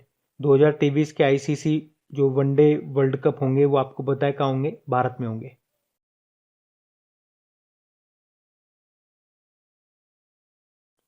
फिर बताइए हाल ही में किस राज्य सरकार ने कोरोना रोगियों के लिए आयुर्वेदिक टेलीमेडिसिन सुविधा को शुरू किया? तो आंसर होगा हरियाणा सरकार ने। टेलीमेडिसिन के बारे में मैंने आपको बताया था, मतलब दूर से ही फोन के थ्रू इलाज करना टेलीमेडिसिन कहा जाता है। तो अभी हरियाणा सरकार ने कोविड रोगियों के लिए आयुर्वेदिक टेलीमेडिसिन सुविधा को शुरू किया है, जिसमें होगा क्या, मरीज को एक नंबर दिए जाएंगे 1075। तो इस नंबर पे आपको डायल करना है और आयुर्वेदिक डॉक्टरों से आप फोन पर सलाह ले सकेंगे। और इस हेल्पलाइन को चलाने के लिए कॉल सेंटर भी बनाया जाएगा और वरिष्ठ आयुर्वेदिक डॉक्टरों की टीमों को परामर्श के लिए नियुक्त किया जाएगा। अच्छा, आयुर्वेदिक से याद आता है एक प्रश्न मैं आपको बता रहा हूं, ध्यान रखना। अगर आपसे पूछा जाए मलेरिया की कौन सी आयुर्वेदिक दवा का उपयोग हल्के कोरोना वायरस के उपचार में किया जा रहा है, तो आंसर होगा आयुष 64। वन लाइनर क्वेश्चन है, डायरेक्ट याद रखना। हरियाणा की कैपिटल क्या है, चंडीगढ़ है। यहाँ के मुख्यमंत्री है मनोहर लाल खट्टर और गवर्नर है सत्यदेव नारायण आर्य। अभी आपको याद होगा हरियाणा के करनाल में ऑक्सीजन ऑन व्हील्स पहल को शुरू किया गया था, और करनाल से आपको याद होगा नेशनल डेयरी रिसर्च इंस्टीट्यूट आपको मिलेगा करनाल में। बताइए किसने सावधान रहिन सेफ रहिन जन जागरूकता अभियान शुरू किया, तो आंसर होगा बजाज फिनसर्व ने। तो ये एक पब्लिक अवेयरनेस प्रोग्राम है जो वित्तीय धोखाधड़ी के बारे में लोगों को जागरूक करने, उन्हें शिक्षित करने के लिए है। सावधान रहिन सेफ रहिन, और इसको शुरू किया बजाज फिनसर्व ने। इसका हेडक्वार्टर मिलेगा आपको पुणे महाराष्ट्र में और इसके सीएमडी हैं संजीव बजाज। फिर आपको बताना है अभी किस राज्य ने मुख्यमंत्री कोविड उपचार योजना शुरू की, तो आंसर होगा मध्य प्रदेश सरकार ने। तो ये मुख्यमंत्री कोविड उपचार योजना शुरू की है मध्य प्रदेश की सरकार ने, और इस योजना का उद्देश्य क्या है कि आर्थिक रूप से कमजोर जो कोविड-19 के मरीज हैं उनको मुफ्त में उपचार उपलब्ध करवाना। मतलब आर्थिक रूप से कमजोर जो लोग हैं उनको इसका फायदा मिलेगा। वैसे आपको याद होगा अभी मध्य प्रदेश सरकार ने कोरोना रोगियों के लिए मुफ्त स्वास्थ्य आहार योजना भी शुरू की थी। बाकी हरियाणा अभी कोरोना रोगियों के लिए आयुर्वेदिक टेलीमेडिसिन सुविधा को शुरू किया। हिमाचल प्रदेश ने पर्वत धारा योजना को शुरू किया। बिहार ने संपत्ति स्वामित्व योजना को शुरू किया था अभी। मध्य प्रदेश की कैपिटल आपकी क्या है, भोपाल है। मुख्यमंत्री हैं शिवराज सिंह चौहान। आनंदीबेन पटेल यहाँ की गवर्नर है। फिर बताइए अभी किस राज्य ने और स्कॉलरशिप प्रोग्राम को शुरू किया, तो आंसर होगा त्रिपुरा ने। तो अभी त्रिपुरा के जो शिक्षा मंत्री हैं रतन लाल नाथ, उन्होंने राज्य के सभी छात्रों के लिए श्री अरबिंदो सोसाइटी के और स्कॉलरशिप प्रोग्राम को शुरू किया है। तो इसमें छात्रों को माइक्रो स्कॉलरशिप दी जाएगी और इसका उद्देश्य है उन्हें पढ़ाई के लिए प्रेरित करना। मतलब इसमें बच्चों को हर महीने टेस्ट लिया जाएगा और उसमें अच्छा परफॉर्म जो करेगा उसे हर महीने 1000 रुपये तक की स्कॉलरशिप दी जाएगी। देखो इसकी कैपिटल अगरतला है। मुख्यमंत्री हैं बिप्लब कुमार देब और गवर्नर कौन है, रमेश बैस। फिर बताइए हाल ही में किस राज्य या यूनियन टेरिटरी ने वरिष्ठ नागरिकों के लिए वाहन हेल्पलाइन कोवी वैन को शुरू किया, तो आंसर होगा दिल्ली। तो अभी दिल्ली पुलिस ने कोविड-19 के बीच अपनी आवश्यक जरूरतों से जूझ रहे वरिष्ठ नागरिकों के लिए एक हेल्पलाइन नंबर को शुरू किया है, और वो हेल्पलाइन नंबर है 01226241077। ये याद नहीं रखना, वो तो मैं आपको ऐसे ही बता रहा हूँ। मतलब अगर कोई भी दिल्ली का वरिष्ठ नागरिक होगा वो इस नंबर पे कॉल करेगा तो ये जो कोवी वैन है ये उस वरिष्ठ नागरिक के घर जाएगी और उन्हें किसी भी आवश्यक वस्तु की जरूरत हो या टीकाकरण करवाना हो या दवाइयों की जरूरत हो तो उसे पूरा करने में मदद करेगी। लेफ्टिनेंट गवर्नर कौन है, अनिल बैजल। मुख्यमंत्री तो अरविंद केजरीवाल है। फिर बताना है किस राज्य ने अस्पतालों को ऑक्सीजन प्रदान करने के लिए संजीवनी वाहन ऑक्सीजन ट्रक को लॉन्च किए, तो आंसर होगा झारखंड। तो अभी झारखंड ने ऑक्सीजन की सप्लाई के लिए राज्य में एक नई पहल शुरू की है। मतलब ये ट्रक हैं उसमें ऑक्सीजन के सिलेंडर हैं, जहां पर भी ऑक्सीजन की जरूरत होगी राज्य में तो ये ऑक्सीजन ट्रक लेकर के पहुंच जाएंगे और इन ट्रक को नाम दिया गया है संजीवनी वाहन। इसी तरह से आपको याद होगा अभी हरियाणा ने भी ऑक्सीजन ऑन व्हील्स पहल को शुरू किया था हरियाणा के करनाल में, जिसमें जो ट्रक होंगे उन्हें कहा जाता है ऑक्सीजन बैंक। एक ट्रक में 100 ऑक्सीजन सिलेंडर होते हैं और करनाल जिले में जहां पर भी ऑक्सीजन की जरूरत होगी ये ट्रक वहां पर पहुंच जाएंगे। पहल का नाम था ऑक्सीजन ऑन व्हील्स। तो सेम उसी की तरह ये भी एक इनिशिएटिव है, एक पहल है। झारखंड की कैपिटल रांची है। रांची आप जानते हो सेंट्रल कोल फील्ड का हेडक्वार्टर भी आपको यहीं पे मिलेगा। मुख्यमंत्री हेमंत सोरेन है और इनकी पार्टी का नाम है झारखंड मुक्ति मोर्चा। झारखंड मुक्ति मोर्चा से कुछ याद आता है क्या? अभी चुनावी बॉन्ड दाता का नाम घोषित करने वाली पहली पार्टी बनी थी ये, और यहाँ के गवर्नर कौन है, द्रौपदी मुर्मू। अच्छा बताइए, किस राज्य सरकार ने कोरोना से अनाथ हुए बच्चों के भरण पोषण के लिए स्पॉन्सरशिप योजना को शुरू किया? तो आंसर होगा मध्य प्रदेश ने। तो कोविड-19 से जो बच्चे अनाथ हो गए हैं, तो मध्य प्रदेश सरकार ने उन बच्चों के भरण पोषण के लिए स्पॉन्सरशिप योजना को शुरू किया है। किसने? मध्य प्रदेश की सरकार ने। तो इसके लिए फिट फैसिलिटी सेंटर स्थापित किए जाएंगे और इसे ग्वालियर से स्टार्ट किया गया है। उद्देश्य बता दिया मैंने आपको, अनाथ हुए बच्चों का भरण पोषण करना ही इसका मुख्य उद्देश्य है। अच्छा, फिट फैसिलिटी सेंटर मैंने आपको बोला, इसका मतलब क्या हो गया? तो एक तरह से बच्चों को हॉस्टल देने की सुविधा है ये। अभी आपको याद है, हरियाणा ने कोविड आपातकालीन ऋण योजना शुरू की थी, हिमाचल प्रदेश पर्वत धारा योजना शुरू की और उड़ीसा ने गोप बंधु संपदिका स्वास्थ्य बीमा योजना शुरू की। मध्य प्रदेश की कैपिटल तो भोपाल है। शिवराज सिंह चौहान यहाँ के मुख्यमंत्री हो गए और आनंदीबेन पटेल गवर्नर है। यहाँ के मोहम्मद रफीक हैं जो अभी नए चीफ जस्टिस बने थे। अच्छा बताइए, धुआंधार जलप्रपात ये किस नदी पर है? नर्मदा नदी पर है। और नर्मदा नदी से आपको बता दूं, मध्य प्रदेश के खंडवा जिले में नर्मदा नदी पर ओमकारेश्वर बांध पर दुनिया का सबसे बड़ा तैरता हुआ सोलर प्लांट बनाया जाएगा, जिसकी कैपेसिटी होगी 600 मेगावाट। अभी देश का पहला बुद्धिस्ट थीम पार्क ये कहाँ बना है? मध्य प्रदेश के सांची में। अच्छा, सांची का स्तूप को कब यूनेस्को वर्ल्ड हेरिटेज की सूची में शामिल किया गया? तो 1989 में। स्तूप मैंने आपको बताया था किसे कहते हैं? बौद्ध धर्म के पूजा स्थान को स्तूप कहते हैं। देखो, मध्य प्रदेश में आपको मुख्य रूप से यूनेस्को की 3 वर्ल्ड हेरिटेज साइट्स मिलेंगी। कौन कौन सी? एक तो सांची स्तूप हो गया, भीमबेटका की गुफाएं हो गई, जहां पे भारत में पहली बार दुनिया के सबसे पुराने जानवर डिंकिंसोनिया का जीवाश्म मिला था मध्य प्रदेश की भीमबेटका की गुफाओं में, तो अभी ये भी न्यूज में था। उसके अलावा एक और कौन सा रह गया? खजुराहो के मंदिर। और खजुराहो के मंदिर से देखो 2-3 प्रश्न आपके एग्जाम में आ जाते हैं, जैसे कि ये किस शैली में बने हुए हैं? तो ये नागर शैली में बने हुए हैं, या पंचायतन शैली आप बोल दीजिए। किसने बनवाया? सब जानते हो, चंदिल शासकों ने इनको बनवाया।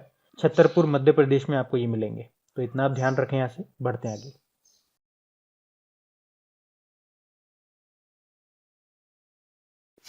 फिर बताइए, हाल ही में एलिफेंट इन द वॉम्ब ये जो बुक है इसको किसने लिखा है? कल्कि कोचलिन ने। बॉलीवुड एक्ट्रेस हैं ये कल्कि कोचलिन, और इन्होंने अपनी पहली बुक लिखी है जिसका नाम है एलिफेंट इन वॉम्ब। तो ये जो बुक है ये गर्भवती माताओं और मातृत्व के बारे में सोचने वाली किसी भी महिला के पालन पोषण के बारे में बताती है। नाम याद रखना इस बुक का और इसके लेखक का। और अमिताभ घोष की बात करेंगे, लिविंग माउंटेन नाम की बुक को इन्होंने लिखा अभी।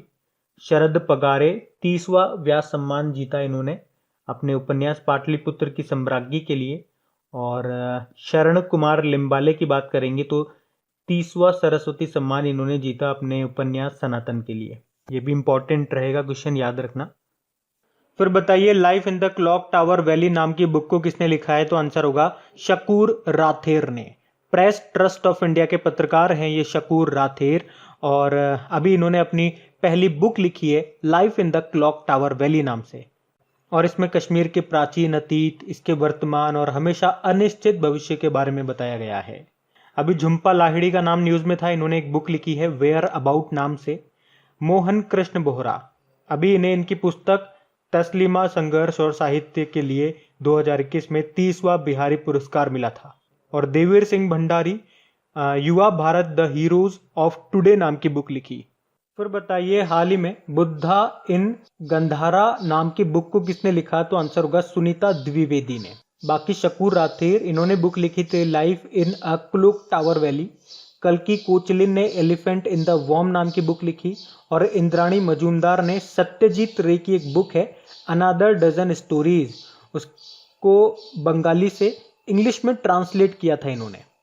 अच्छा बताइए, सत्यजीत रे की पुस्तक है अनदर डजन स्टोरीज, और अभी इसको बंगाली से अंग्रेजी में किसके द्वारा अनुवादित किया गया?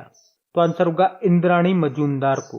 तो सत्यजीत रे की पुस्तक है अनदर डजन स्टोरीज, जिसको बंगाली से इंग्लिश में ट्रांसलेट किया है इंद्राणी मजूमदार ने।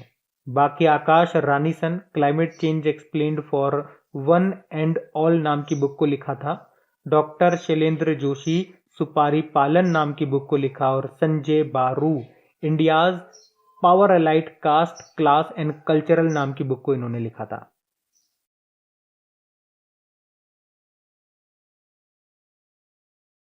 फिर बताइए, अभी आरबीआई ने दूसरे विनियमन समीक्षा प्राधिकरण, इंग्लिश में कहेंगे तो रेगुलेटरी रिव्यू अथॉरिटी 2.0 की सहायता के लिए किसकी अध्यक्षता में सलाहकार समूह का गठन किया? तो आंसर होगा एस जानकी रमन। तो विनियमन समीक्षा प्राधिकरण, इसे इंग्लिश में कहते हैं रेगुलेटरी रिव्यू अथॉरिटी। अच्छा, इसका गठन क्यों हुआ था? तो विनियामक संस्थाओं के बोझ को कम करने के लिए, और ये 2.0 है, यानी कि पहली का जो गठन हुआ था वो 1999 में हुआ था और दूसरी का गठन अभी हुआ है 1 मई 2021 को, 1 साल के लिए हुआ है। और इसको सलाह देने के लिए एक समिति बनाई गई है, जानकी रमन समिति, एस जानकी रमन की अध्यक्षता में। और ये जानकी रमन कौन है? एसबीआई के प्रबंध निदेशक, मैनेजिंग डायरेक्टर है। तो अगर आपसे पूछ ले कि जानकी रमन का संबंध किससे है? रेगुलेटरी रिव्यू अथॉरिटी से। अच्छा, सुदर्शन सेन नाम याद आया? सुदर्शन समिति का गठन किया गया था ARC यानी कि एसेट रिकंस्ट्रक्शन कंपनी का रिव्यू करने के लिए, तो ये भी ध्यान रखना। वैसे एक इंद्रधनुष योजना भी आपने सुना होगा, उसका संबंध भी बैंकिंग सुधार से ही है। एक मिशन इंद्रधनुष भी है जिसकी शुरुआत हुई थी 25 दिसंबर 2014 को, उसे टीकाकरण के लिए स्टार्ट किया गया था, है ना? तो कंफ्यूज मत होना इंद्रधनुष योजना में और मिशन इंद्रधनुष में, मैंने दोनों बता दिया आपको। फिर बताइए, अभी किस बैंक ने कॉमन सर्विस सेंटर डिजिटल सेवा पोर्टल पर चैटबॉट ईवा को लॉन्च किया? तो आंसर होगा HDFC। और ये चैटबॉट काम क्या करेगा? तो ग्रामीण क्षेत्रों में बैंकिंग सेवाएं प्रदान करेगा और ग्रामीण स्तर पर उद्यम यानी कि एंटरप्रेन्योर को बढ़ावा देने के लिए इसे लॉन्च किया गया है। वैसे अभी central bank of India news में था क्योंकि इसने इम्यून इंडिया डिपॉजिट स्कीम को शुरू किया था। आरबीएल बैंक, आपको पता होगा, पे बाय बैंक एप्लीकेशन के लिए मास्टर कार्ड के साथ समझौता किया इसने। और शिवालिक मर्केंटाइल कोऑपरेटिव बैंक, ये पहला कोऑपरेटिव बैंक बना जिसे आरबीआई ने स्मॉल फाइनेंस बैंक के रूप में काम करने की अनुमति दी है। बाकी HDFC बैंक की बात करेंगे, इसका हेडक्वार्टर मुंबई में है, MD CEO उसके शशिधर जगदीशन है। अच्छा बताइए, अभी हाल ही में किस बैंक ने आई चूज माई नंबर सुविधा शुरू करने की घोषणा की है? तो आंसर होगा जन स्मॉल फाइनेंस बैंक ने। तो अभी जन स्मॉल फाइनेंस बैंक ने भारत में अपने जितने भी कस्टमर्स हैं, ग्राहक हैं, उनके लिए आई चूज माई नंबर सुविधा को शुरू करने की घोषणा की है। मतलब आपका जो अकाउंट होगा, चाहे वो सेविंग अकाउंट हो चाहे वो करंट अकाउंट हो, तो आपके अकाउंट नंबर के जो लास्ट के 10 डिजिट होंगे ना, तो लास्ट के वो 10 अंक, 10 नंबर आप अपने हिसाब से अपने पसंदीदा, अपने लकी नंबर को चुन सकोगे। अभी आईसीआईसीआई बैंक ने, आपको याद होगा, एक डिजिटल प्लेटफॉर्म को लॉन्च किया था मर्चेंट स्टैक के नाम से। और HDFC बैंक ने स्मार्ट अप उन्नति कार्यक्रम को शुरू किया था। जन स्मॉल फाइनेंस बैंक की बात करेंगे, इसकी स्थापना 2006 में हुई, हेडक्वार्टर बेंगलुरु में है और MD CEO इसके अजय कंवल है। इसकी टैगलाइन होती है पैसे की कदर।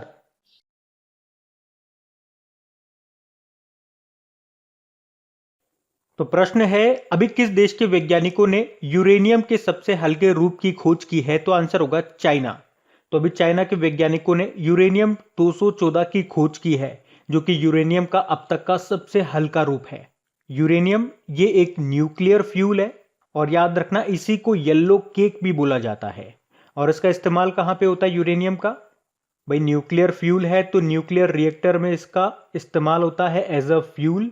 और जिस यूरेनियम के आइसोटॉप को हम यूज करते हैं न्यूक्लियर रिएक्टर में, उसे कहते हैं U-235, U-235, और इसी को एनरिच यूरेनियम भी कहा जाता है। ये प्रश्न कई बार एग्जाम में रिपीट हो चुका है कि यूरेनियम का कौन सा रूप का प्रयोग होता है न्यूक्लियर रिएक्टर में एज अ फ्यूल? तो U-235।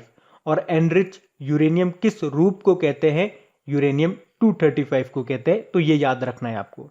और अभी कौन सा खोजा गया? U-214। और इससे कौन सा कण निकल रहा है अगर पूछा जाएगा तो अल्फा पार्टिकल, अल्फा कण। ये जो यूरेनियम 214 है, ये अल्फा कण को, अल्फा पार्टिकल को उत्सर्जन कर रहा है। देखो, चाइना की बात है तो इसकी कैपिटल बीजिंग होती है। यहीं पे आपको एशियन इंफ्रास्ट्रक्चर इन्वेस्टमेंट बैंक का और शंघाई कोऑपरेशन ऑर्गेनाइजेशन का हेडक्वार्टर मिल जाएगा। इसकी करेंसी रेनबिन है और प्रेसिडेंट है शी जिनपिंग। फिर बताइए, किस प्रौद्योगिकी कंपनी ने 2 नैनोमीटर चिप, जो कि सबसे छोटी और सबसे शक्तिशाली माइक्रोचिप है, ये बनाई है? तो आंसर होगा IBM ने। तो अभी IBM ने ये घोषणा की है कि उसने 2 नैनोमीटर की चिप बनाई है, जो कि अब तक की सबसे छोटी और सबसे शक्तिशाली माइक्रोचिप है। वैसे वर्तमान में अधिकांश जो कंप्यूटर हैं वो 10 नैनोमीटर या 7 नैनोमीटर की टेक्नोलॉजी का उपयोग करते हैं। कुछ कंपनियां हैं जो 5 नैनोमीटर की चिप भी पेश कर रही हैं, और मतलब ये जो संख्या है ना, जितनी ज़्यादा कम होती जाएगी प्रोसेसर उतना ही ज़्यादा एडवांस होता जाएगा। आईबीएम ने इसको बनाया, तो आईबीएम मतलब होता है इंटरनेशनल बिजनेस मशीन। स्थापना 1972 में हुई थी, न्यूयॉर्क में मिलेगा हेडक्वार्टर। इसके चेयरमैन और सीईओ हैं अरविंद कृष्णा। इससे रिलेटेड एक प्रश्न मैंने आपको कई बार बताया कि एग्जाम में पूछा गया था एक बार, बिग ब्लू ये किसको कहा जाता है? तो आईबीएम को कहा जाता है, याद रखना। फिर बताइए, अभी स्पेस एक्स ने डॉग 1 मिशन लॉन्च करने के लिए किस क्रिप्टो करेंसी को पेमेंट के तौर पर स्वीकार करने की घोषणा की है? तो आंसर होगा डॉग कॉइन को। पहले तो ये क्लियर कर लो, ये जो डॉग 1 मिशन है ये एक चंद्र मिशन है और इसे स्पेस एक्स कंपनी के द्वारा भेजा जाएगा। कब भेजा जाएगा? 2022 में। कौन से रॉकेट से भेजा जाएगा? तो स्पेस एक्स का रॉकेट है फॉल्कन 9 रॉकेट से, और इसमें जो पेमेंट होगा उसमें डॉग कॉइन का उपयोग होगा। ये क्रिप्टो करेंसी है और इस क्रिप्टो करेंसी का भुगतान करेगी कनाडा की एक कंपनी है geometric energy corporation. Crypto currency मतलब एक डिजिटल करेंसी है, और ये प्रश्न इसलिए ही इंपॉर्टेंट हो जाता है क्योंकि अभी तक किसी भी स्पेस मिशन में पहली बार किसी क्रिप्टो करेंसी का उपयोग किया जाएगा। स्पेस एक्स ये एलन मस्क की कंपनी है, और इससे एक पॉइंट आप याद रख लो, स्पेस एक्स ने एक साथ 143 सैटेलाइट को लॉन्च करके एक रिकॉर्ड बनाया था। और किसका रिकॉर्ड तोड़ा था इसने? इसरो का, क्योंकि इसरो इससे पहले 104 सैटेलाइट को एक साथ लेकर के गया था और एक रिकॉर्ड बनाया था, लेकिन स्पेस एक्स ने इसरो का रिकॉर्ड तोड़ दिया। बाकी देखो, क्रिप्टो करेंसी से याद रख लो, वर्ल्ड की पहली क्रिप्टो करेंसी कौन सी है? बिटकॉइन है। बिटकॉइन आपने सबने सुना होगा, बिटकॉइन तो आप सब जानते हो, है ना। ये डॉग कॉइन शायद पहली बार सुन रहे हो। क्रिप्टो करेंसी एक डिजिटल करेंसी है जो कंप्यूटर पे ही चलती है, डिजिटल वर्ल्ड में चलती है। और इसका जो बिटकॉइन की अगर बात करेंगे तो इसका निर्माण किया था किसने? सातोशी नागामोतो ने। सातोशी नागामोतो, ये जापान के हैं। अभी फेसबुक की डिजिटल करेंसी भी न्यूज में थी, जिसका नाम पहले लिब्रा रखा था, बाद में चेंज करके डायम रख दिया। डायम, डायन नहीं, डायम। और अभी यूके के द्वारा खोजी जा रही नई डिजिटल करेंसी का नाम क्या है? ब्रिटकॉइन। और अभी किस देश की क्रिप्टो करेंसी पे प्रतिबंध लगाया गया था? टर्की। ये भी ध्यान रख लो। बढ़ते हैं आगे।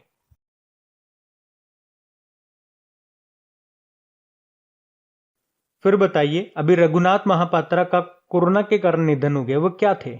मूर्तिकार थे। रघुनाथ महापात्रा ये एक प्रसिद्ध मूर्तिकार थे और ये उड़ीसा से राज्यसभा के सांसद भी थे, और अभी कोविड-19 के कारण इनका निधन हो गया। इन्हें 2013 में पद्म विभूषण, जो कि भारत का दूसरा सर्वोच्च सम्मान है, वो मिला था इनको 2013 में। और 2018 में राष्ट्रपति रामनाथ कोविंद जी ने इन्हें उड़ीसा से राज्यसभा के पहले व्यक्ति के रूप में नामित भी किया था। मूर्तिकार थे ये। अच्छा, क्या आप मुझे बताओगे, आर्किटेक्चर की फील्ड में जो सर्वश्रेष्ठ पुरस्कार है वो कौन सा है? तो याद रखना, प्रित्जकर पुरस्कार। इसे आर्किटेक्चर का नोबेल पुरस्कार भी कहते हैं। और अगर आप हमारा करंट अफेयर्स का रिवीजन वाला वीडियो देखते होंगे, जहां पे हम डेली पुराने महीने के करंट अफेयर्स का रिवीजन करते हैं, तो वहां पे एक प्रश्न मैंने आपको रिवाइज करवाया था अभी कि 2021 का प्रित्जकर पुरस्कार किसे मिला? तो याद रखना, दो जनों को मिला है, एनी लेकोटीन और जीन फिलिप को। अच्छा, ये जो पुरस्कार है क्या किसी भारतीय को कभी मिला है? मिला है ना, 2018 में मिला है। भारत के बाल कृष्ण दोषी को मिला है, तो ये भी ध्यान रखना। अच्छा बताइए, अभी केरल की राजनीति में सामान्यतः किसे आयरन लेडी कहा जाता है? तो आंसर होगा KR गौरी को। तो राज्य के पहले कम्युनिस्ट मंत्रालय में पहली राजस्व मंत्री थी ये, और केरल विधानसभा में दूसरे सबसे लंबे समय तक सेवा में रहने वाली विधायक थी ये, और ये पहली केरल सरकार के अंतिम जीवित सदस्य भी थी, KR गौरी। अक्सर केरल की राजनीति में इन्हें आयरन लेडी के रूप में जाना जाता है, और अभी इनका निधन हो गया। 102 वर्ष की थी ये। उसी तरह से भानु अथैया, ये नाम आपने जरूर और कई बार सुना होगा। ऑस्कर जीतने वाली पहली भारतीय महिला थी ये। गांधी फिल्म में कॉस्ट्यूम डिजाइन के लिए इन्हें ऑस्कर मिला था। निधन हो गया था अभी कुछ समय पहले इनका, तब इनका नाम न्यूज में आया था। अच्छा, भारत की मिसाइल वुमेन कौन है? इन्होंने अग्नि 4 मिसाइल बनाई थी, तो आंसर होगा टेसी थॉमस। बाकी भारत के missile man, the brand of India, नाम जानते ही हो आप, APJ अब्दुल कलाम।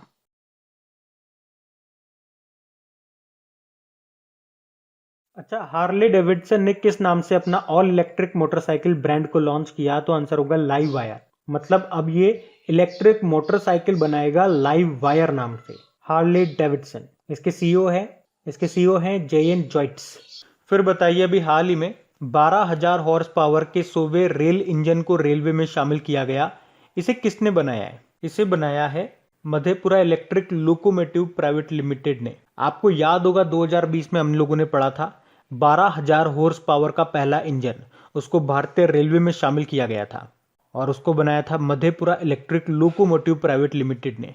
और ये जो मधेपुरा फैक्ट्री है ये बिहार में है और इसके निर्माण में किसने सहायता की थी? अल्टसोम कंपनी ने, जो कि फ्रांस की कंपनी है। और जो पहला इंजन था उसको पंडित दीनदयाल जंक्शन से शुरू किया गया था। हम लोग बात कर रहे हैं 2021 में। इसका जो 100वां इंजन है वो रेलवे को सौंप दिया गया है। इसका नाम है WAG-12B। इसका नंबर क्या है? 60100। फ्रांस की एक और कंपनी आपने सुनी होगी न्यूज में, दासोल्ट कंपनी, जिसने राफेल का निर्माण किया है। रेल मंत्री कौन है? हमारे पीयूष गोयल हैं। और कमेंट बॉक्स में टाइप करके बताओ अभी हमारे रेलवे बोर्ड के नए चेयरमैन और CEO कौन बने हैं। देखते हैं किस किस को पता है। फिर बताइए अभी ई संजीवनी OPD यानी कि आउट पेशेंट डिपार्टमेंट को किसने विकसित किया? तो आंसर होगा CDAC ने। अच्छा, ये क्या है ई संजीवनी OPD? तो ये एक टेलीमेडिसिन सर्विस है। टेलीमेडिसिन के बारे में हमने पढ़ा था। फोन पर दूर से ही चिकित्सक सेवाएं देने को कहा जाता है टेलीमेडिसिन। कहां पे पढ़ा था हम लोगों ने? अगर पूछूंगा तो हमने पढ़ा था, आपको याद होगा, हरियाणा सरकार ने कोरोना रोगियों के लिए आयुर्वेदिक टेलीमेडिसिन सुविधा को शुरू किया था। अच्छा, अब इसमें क्या होगा? इसमें सेना के पूर्व जो डॉक्टर हैं वो कोविड-19 के मरीजों को ऑनलाइन परामर्श देंगे टेलीमेडिसिन के द्वारा। और इसे बनाया है CDAC ने। CDAC मतलब क्या होता है? Centre for development of advanced computer, जिसकी स्थापना हुई थी 1988 में और इसका हेडक्वार्टर मिलेगा आपको पुणे, महाराष्ट्र में। आपको बता दूं, भारत का जो परम सुपर कंप्यूटर है वो भी इसी ने ही बनाया था। और इस ई संजीवनी OPD का उद्देश्य क्या है? दूर दराज के क्षेत्रों तक मेडिकल सुविधा को पहुंचाना। फिर बताइए अभी किसने सांस्कृतिक विरासत संपत्तियों की सुरक्षा के लिए ID आर्ट मोबाइल एप्लीकेशन को लॉन्च किया? तो आंसर होगा इंटरपोल ने। तो अभी इंटरपोल ने एक मोबाइल एप्लीकेशन को लॉन्च किया है जिसका नाम है ID आर्ट। मतलब अगर कोई चीज चोरी की है और वो इंटरपोल की लिस्ट में रजिस्टर्ड है तो आप उसे इस एप्लीकेशन के थ्रू तुरंत पहचान जाओगे अगर वो वस्तु आपके पास आ जाती है तो, कि हाँ भैया ये चोरी की है। इंटरपोल की बात करेंगे, इंटरनेशनल क्रिमिनल पुलिस ऑर्गेनाइजेशन इसकी फुल फॉर्म हो गई। हेडक्वार्टर याद रख लो आप, लियोन फ्रांस में है और इसके अध्यक्ष हैं जुर्गेन स्टॉक। फिर बताइए हाल ही में किसने श्वास नाम से एक ऑक्सीजन कंसेंट्रेटर बनाया? तो आंसर होगा इसरो ने। एक्चुअल में अभी इसरो ने एक तो 3 वेंटिलेटर बनाए हैं और एक ऑक्सीजन कॉन्सेंट्रेटर बनाया है। और इस ऑक्सीजन कॉन्सेंट्रेटर का नाम क्या रखा है? श्वास। और इसकी खास बात यह है कि इसे एक बार में 2 लोग इस्तेमाल कर सकते। और मैंने कहा 3 इसने वेंटिलेटर भी बनाए हैं और 3 के नाम है प्राण, स्वस्थ और वायु। तो प्राण जो है ये एक बैग के रूप में है जिसमें से ऑटोमेटिक ऑक्सीजन मिलती है। स्वस्थ की बात करेंगे तो ये बिना बिजली के काम करता है। और वायु नाम का जो वेंटिलेटर है ये कम लागत वाला वेंटिलेटर है जो मुख्य रूप से व्यावसायिक रूप से उपलब्ध है। इसरो के अध्यक्ष कौन है? हमारे के शिवन है। और DRDO के कौन है? G सतीश रेड्डी। फिर बताइए अभी किस राज्य सरकार ने अपने 9 मंत्रालयों के नाम बदल दिए हैं? तो आंसर होगा तमिलनाडु ने। तो अभी तमिलनाडु सरकार ने अपने 34 मंत्रालयों में से 9 के नाम बदल दिए हैं। जैसे कृषि मंत्रालय का नाम बदल के कृषि और विकास कल्याण मंत्रालय रख दिया, मत्स्य मंत्रालय का नाम बदलकर मत्स्य और मछुआरा कल्याण मंत्रालय रख दिया, स्वास्थ्य मंत्रालय का नाम बदलकर चिकित्सा एवं परिवार कल्याण मंत्रालय कर दिया, श्रम कल्याण मंत्रालय का नाम बदलकर श्रम कल्याण और कौशल विकास मंत्रालय कर दिया। इसी तरह से टोटल 9 मंत्रालयों के नाम बदल दिए तमिलनाडु सरकार ने। अभी तमिलनाडु के नए मुख्यमंत्री बन गए कौन? MK Stalin. DMK पार्टी से हैं ये, द्रविड़ मुनेत्र कड़गम। यहाँ की कैपिटल चेन्नई है और गवर्नर कौन है? बनवारी लाल पुरोहित। अच्छा, अभी तमिलनाडु का 38वां जिला 38 नंबर का डिस्ट्रिक्ट कौन सा बना था? मयिलादुथुराई। फिर बताइए भी किस देश ने हाथियों की जनसंख्या को कम करने के लिए हाथियों को बड़े पैमाने पर मारने का प्रस्ताव दिया? तो आंसर होगा जिम्बाब्वे। तो अभी जिम्बाब्वे की सरकार ने हाथियों की बड़े पैमाने पर हत्या का प्रस्ताव दिया है और इसके पीछे का उद्देश्य बताया गया देश में हाथियों की आबादी को कम करना है जो कि 1 लाख से अधिक हो गई है। जिम्बाब्वे सरकार की राय है कि हाथियों की इतनी ज़्यादा संख्या के कारण अन्य प्रजातियों के निवास स्थान नष्ट हो रहे हैं और मानव पशु संघर्ष भी बढ़ रहा है। और हाथियों से मैं एक प्रश्न पूछूं आपसे, अभी वर्ल्ड एलिफेंट डे, विश्व हाथी दिवस कब मनाया जाता है?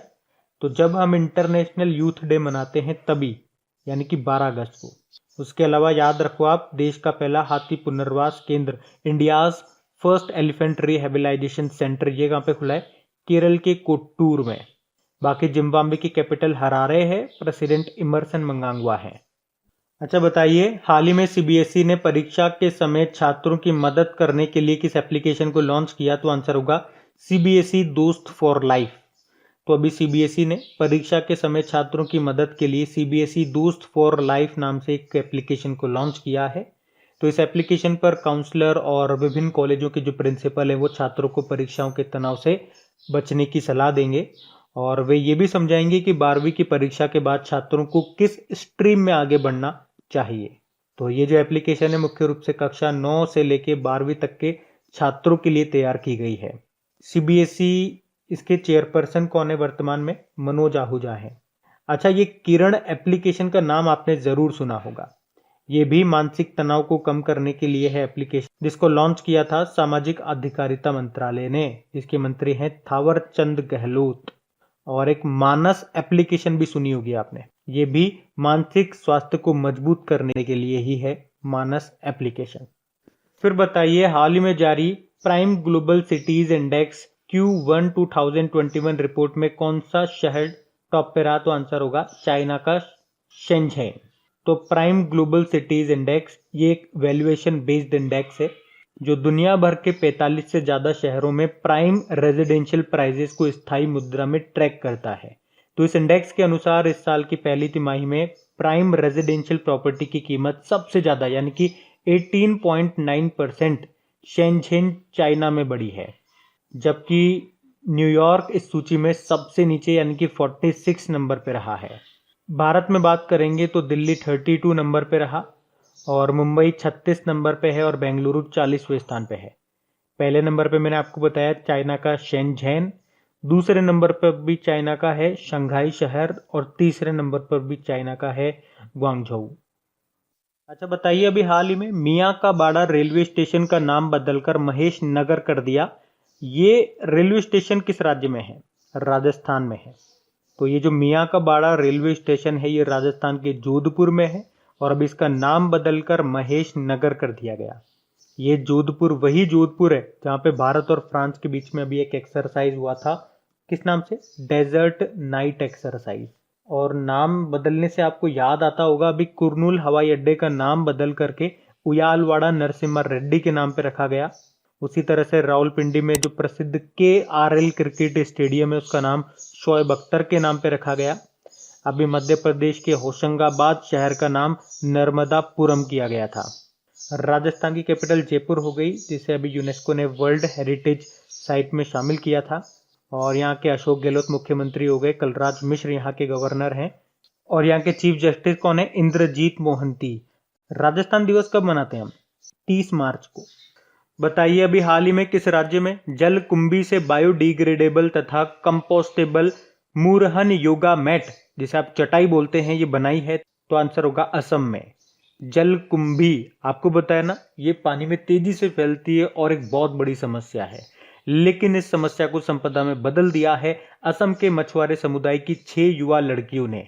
एक्चुअल में इन्होंने इस जलकुंभी से चटाई बना दी है और इस चटाई का, इस मैट का यूज होगा कहाँ पे? योगा करने में।